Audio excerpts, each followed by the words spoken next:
Hello, Joe. Let's read the question. And the question says 1 mole of an ideal gas is heated from 273 Kelvin to 546 Kelvin at constant pressure of 1 atm, 1 atmospheric. Calculate the work done by the gas in this process. तो basically इस question को solve करने के लिए जो की concept use होगा, की concepts to solve this question are, किसमें पहला कि हम लोग जानते हैं work done is equal to P into d V होता है, और दूसरा फॉर आइडियल गैस हम लोग क्या लिख सकते हैं, P V is equal to n R T. ठीक, एन आर टी, इन्हीं दोनों कॉन्सेप्ट पे अभी क्वेश्चन सॉल्व हो जाएगा।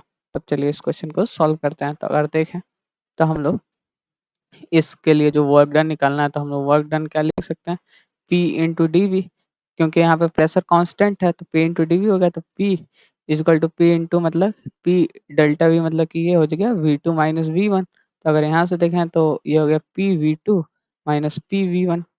तो फिर हम लोग क्या लिख सकते हैं, P। अब देखें तो हम आइडियल गैस इक्वेशन से P V is equal to n R T लिख सकते हैं। तो यहाँ से लिख लेंगे n R T two minus इसकी जगह पे लिख देंगे एन आर टी वन।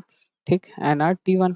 अब हम लोग देखें तो हम लोग के पास टी वन और टी टू की वैल्यू गिवन है, हम लोग को आर की वैल्यू पता है, और यहाँ पे एन इजकल टू 1 मोल, क्योंकि क्वेश्चन में 1 मोल गिवन है। तो अगर देखें तो यहाँ से हम लोग क्या लिख सकते हैं, n R T two minus T one. ठीक, तो एन की वैल्यू 1, आर की वैल्यू हम लोग जूल में जानते हैं 8.3 into T two minus T one. तो देखें तो टी टू हम लोग के पास है 546, और माइनस कर लेंगे हम लोग को, माइनस में टी वन है 273 minus of 273।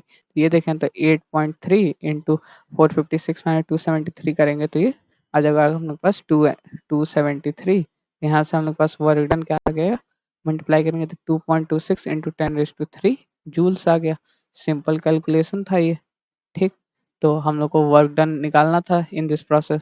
So the work done in this process is 2.26 into 10⁻³ joules. Hope you understand it well. All the best. Thank you.